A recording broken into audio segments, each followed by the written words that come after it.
Welcome back to Core Motivations Podcast. I'm your host, Michelle Connolly. I'm a certified Enneagram coach and a Symbis marriage coach. Perhaps this is your first time joining us. So happy you found us. And for those returning, I hope you're as excited as I am that you have continued to grow through this podcast. Well, we have so much to cover today, so we're just going to dive in. Ready? Let's get into it. We have been talking about arrows, lines, and paths towards transformation, and we've been utilizing tools along the way, like our GPS, it's our navigation tool, and the rumble strip, the strip that tells us when we're kind of veering off in a different direction than what is best for us. We have talked about what happens when we are in stress and navigating lines towards the point of integration of the healthy aspects of our two connecting types. So today we're going to journey through type 5 and type 6. So type 5.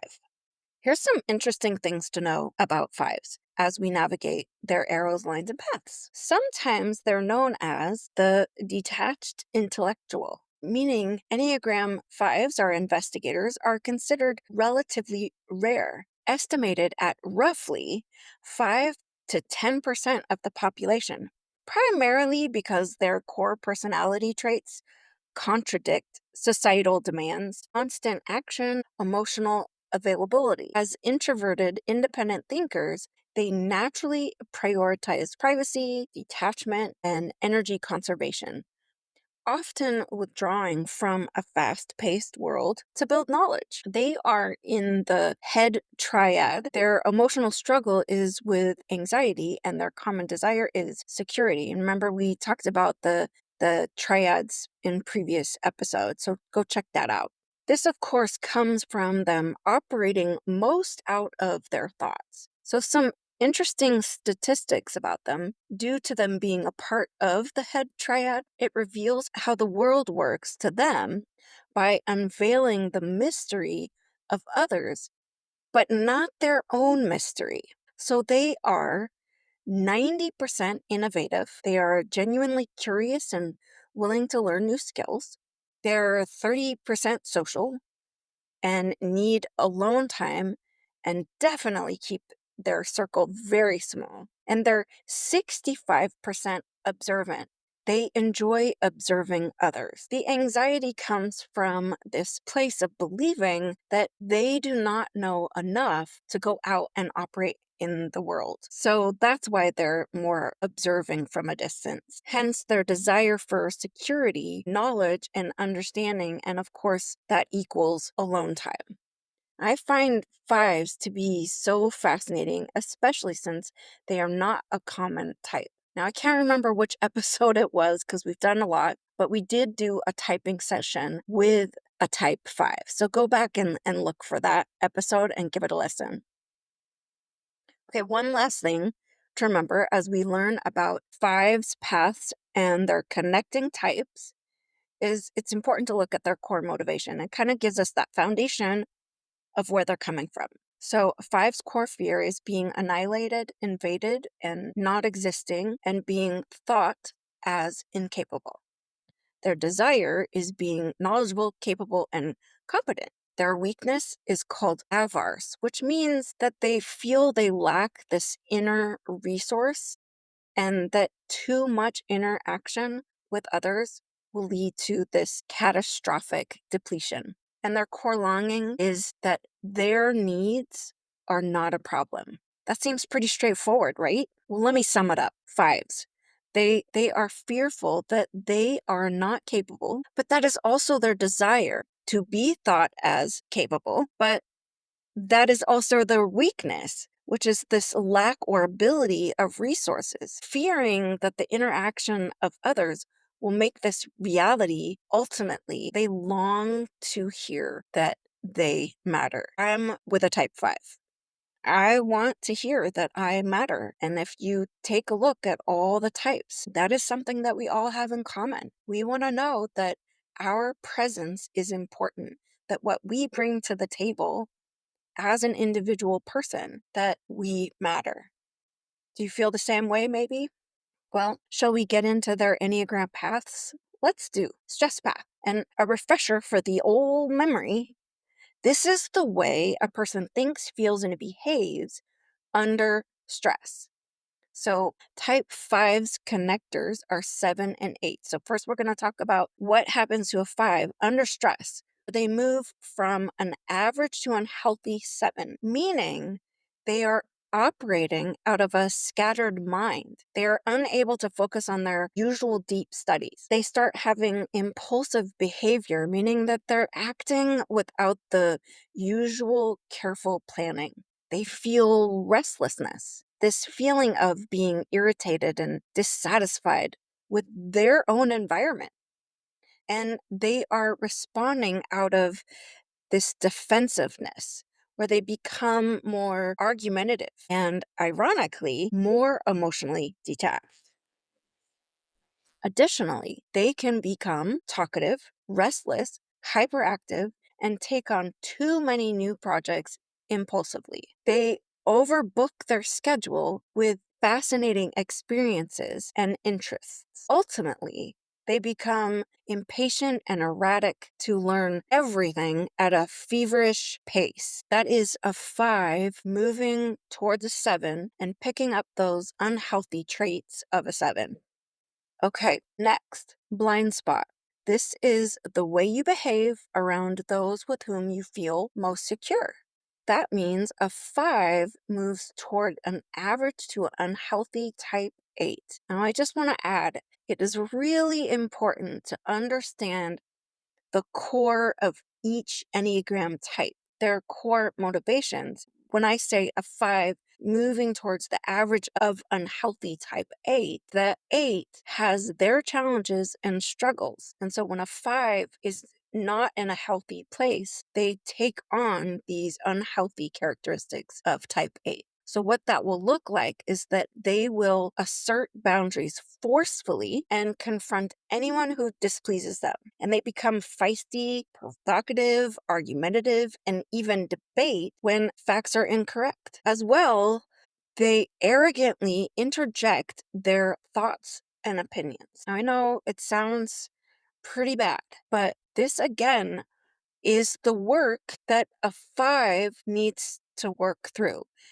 And on the other side, so does an 8. These are things that each type with those characteristics are working through, which leads us to what healthy growth in you looks like. So the growth path. And I love this part because it's when things start to get good that you can start seeing this changing and growing in a person. So we're going to continue to talk about type 5.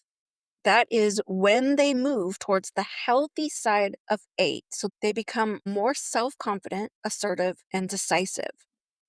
These are all the gifts of an 8 that a 5 gets to use. And they become more active with their body by connecting their thoughts with their emotions and gut instincts, which is very important. They even trust their instincts. Maybe you can relate. It's hard sometimes to listen to your gut, to trust those instincts. So, what happens for a 5?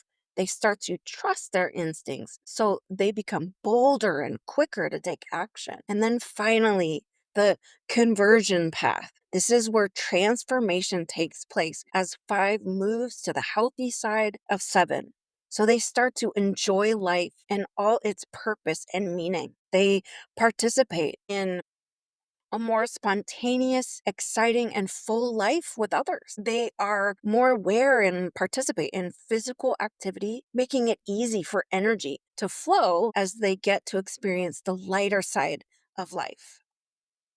Now, while we work from the stress path to transformation, here are some questions during this process of moving from stress to conversion. So, this is questions to help navigate some of those thoughts when moving toward a type 8. So, when around those you are secure with, mainly your family, do you become more forceful in asserting your boundaries and confronting others who displease you? When you are growing, do you find that you become more self confident and decisive. Can you give an example of when this happened? How about an example of when you trusted your instincts and asserted yourself by trusting that you were capable and competent? Those are some big things. Okay, so next, moving towards a type 7. These are questions to help you process and think about what does it look like. So describe a time when you were under stress and you became hyperactive and scattered. What was happening before and during this time? When have you taken on new projects impulsively? How did that work out for you? Can you describe a time when you felt that life was a joyful adventure? I want to leave you with these positive and fun facts about a type 5. They have deep insight and knowledge. They possess a boundless curiosity, often mastering complex skills. They are visionary thinkers, innovative, often seeing patterns others miss, and developing unique, groundbreaking ideas. They are the people that you want in a crisis or chaos because they are calm under pressure. They remain objective and analytical, providing this steady, rational presence when others are becoming emotional. We all need that kind of person in our life. Their independence and self sufficiency is what you will notice them to be reliable and self contained, not requiring constant supervision or reassurance. Now, that part is interesting because from a working environment, if you give a 5 a task or a job to do, all you have to do is explain it to them once, and they're going to take off going and get that job done. Where other people might need more of a hands on through a situation. With a 5, they don't need supervision. All right, let's take a look at type 6. They are the loyal guardian. They're committed, responsible, faithful, and even suspicious. So, what does a type 6 core motivations look like? Well, their core fear is feeling fear itself and being without support. Their core desire is having security, guidance, and support. Their core weakness is anxiety by scanning the horizon of life and trying to predict and prevent negative outcomes. And their core longing is you are safe. I want a 6 to be with me always because while a 5 is independent and taking care of all the things that need to be learned, a 6 is well prepared. They know what's happening before anybody else does. And I love that. So ultimately, they they feel supported by others to have certitude and reassurance. How does this work out for a 6 with stress path? And again, stress path is the way we think, feel, and behave under stress. So they move toward an average to unhealthy type 3, which looks like this, that they arrogantly believe that they see all possible scenarios. They keep busy to avoid feeling anxious. They refuse to try something new if failure is a possibility. And they worry about self image. So they put on a likable persona to establish support and loyalty with others. So that's their stress path. Their blind spot, it's when the 6s move from average to unhealthy 9. So when navigating life experiences as a 6 from the unhealthy 9, they deal with stress, obligations, and being overwhelmed by shutting down. They react negatively to interruptions or disturbances. They use passive aggressive behaviors to avoid confrontations, and they stubbornly resist getting out of their comfort they stubbornly resist getting out of their comfortable routine or cozy environment. Okay, I just want to pause here again to say that each of these examples are what can happen when a type 6 moves towards a 9 with the people that they feel most comfortable, meaning They are not holding back. They're allowing themselves to be as authentically them. And as an aside, we are all or can be different with all different types of people groups depending on the relationship, right? So you might see these types of behaviors and actions or reactions that are very different than who this person might be with. Yeah, okay, so what about growth path? Are you ready for the good stuff to start? Because this is where you really start to notice that six is healing and they are growing and they are changing. And it's where the six starts to recognize and utilize the attributes of their nine connector for the good. And it's the nine's superpower that the sixes are getting to use for their very own. So a six will start to relax more and enjoy moments, enabling their mind to slow down. They develop secure relationships by being less reactive. They become more empathetic, compassionate, and receptive to others. And they trust their inner discernment. Okay, this is where everything comes together. Finally, the transformation, the conversion path.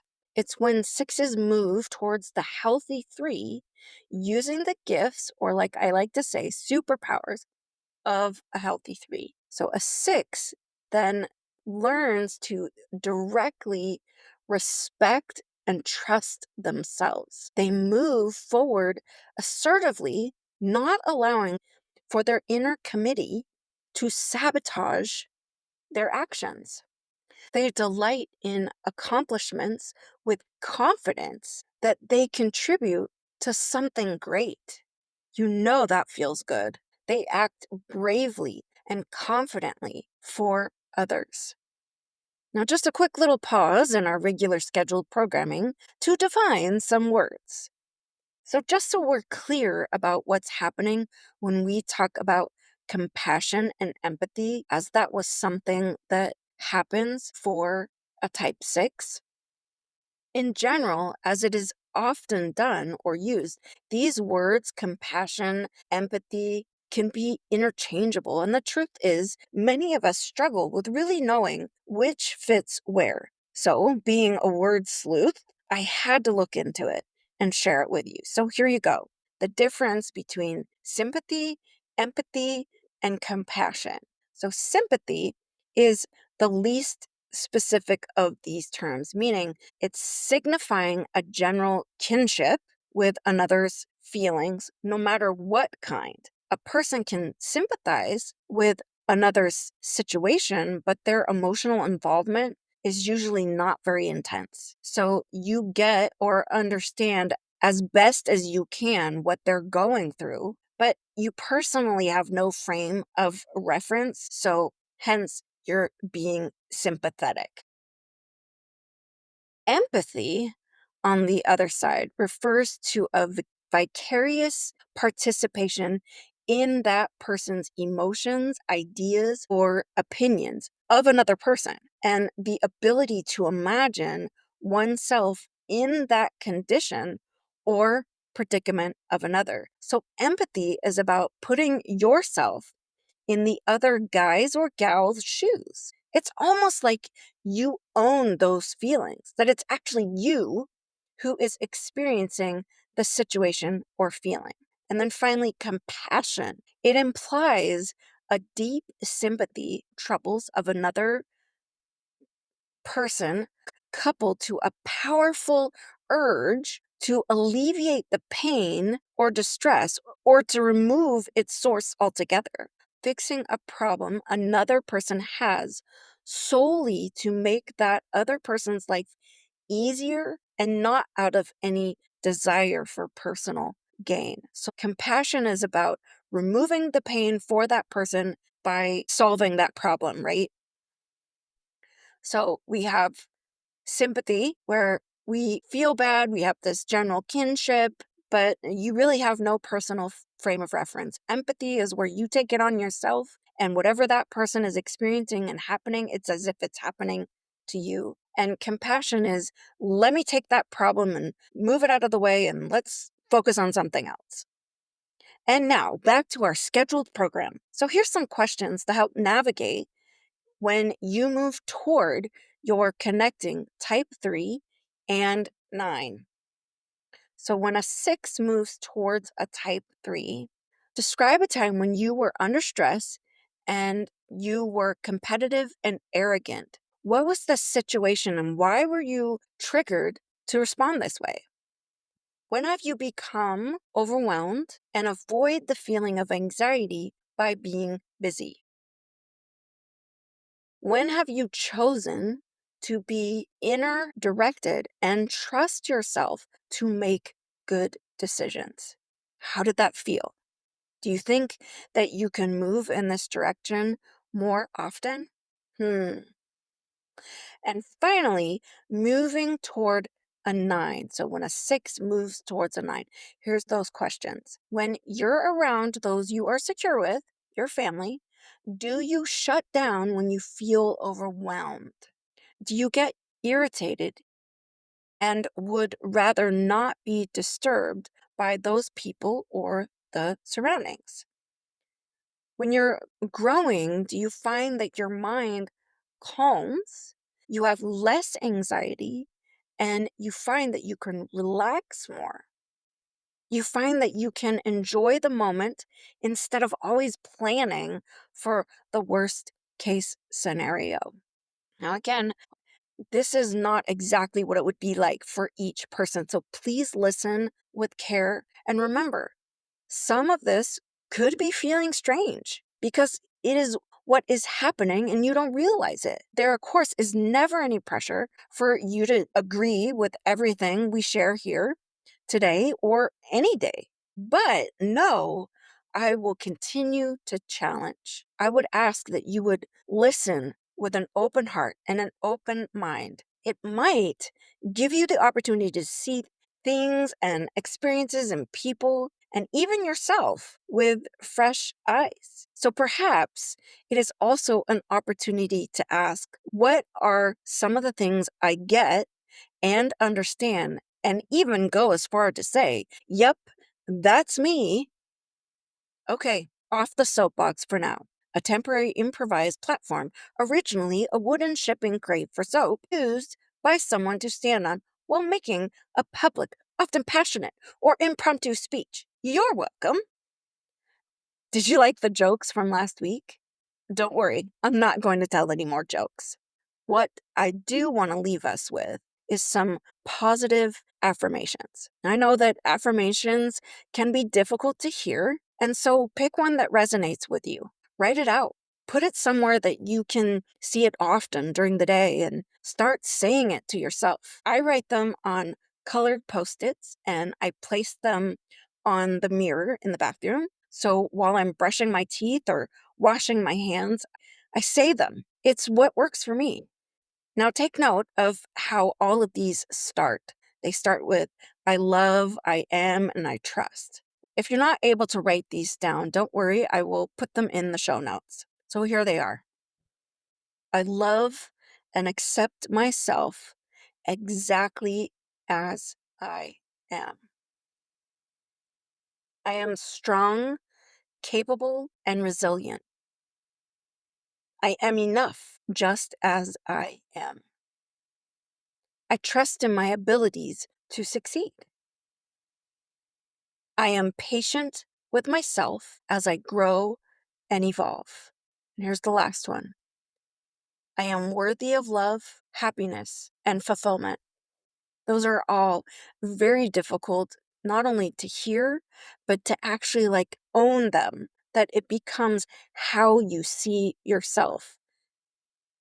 This is not easy work, but it is necessary. And I think that the more that we say these positive things about ourselves, my hope, and I'm speaking personally as well, that those old tapes that served me at one point in my life, that those are getting replaced with the I ams and the I trust and I love of myself and my abilities and who I am. So I challenge you to pick one and make it your anthem for a small portion of time until you actually commit it to memory, that you're able to start saying that about yourself, that it's not coming from the outside, because it sure feels good when people say that. But how much better when we can say that about ourselves? This last one is a big one. The I am worthy of love, happiness, and fulfillment. Wouldn't it be great if you don't already to believe that about yourself? Dare I say, if I am organized this week, I will even put these affirmations on Instagram. Okay, well, don't hold me to that, but I will do my best. Next time, when we're together, we're going to finish up our arrows, lines, and paths with type 7, 8, and 9.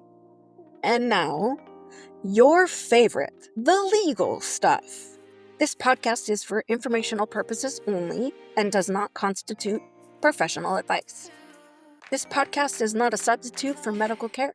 The materials, movies, videos, or books referred to in this podcast are recommendations only. The views expressed by our guests are their own and do not necessarily reflect the views of the podcast host, that's me, or sponsors. Join me each week as we dive into all things Enneagram, self-care ideas, self-love patterns and rhythms, share ideas from other reputable authors, doctors, and my favorite podcasters. A big thank you to you for being here with me today on Core Motivations Podcast. We're counting on you to help spread the word about our little corner of the world, Core Motivations. So hit the follow button, share this episode with someone, and please leave a review. In fact, a 5-star helps us reach so many more people.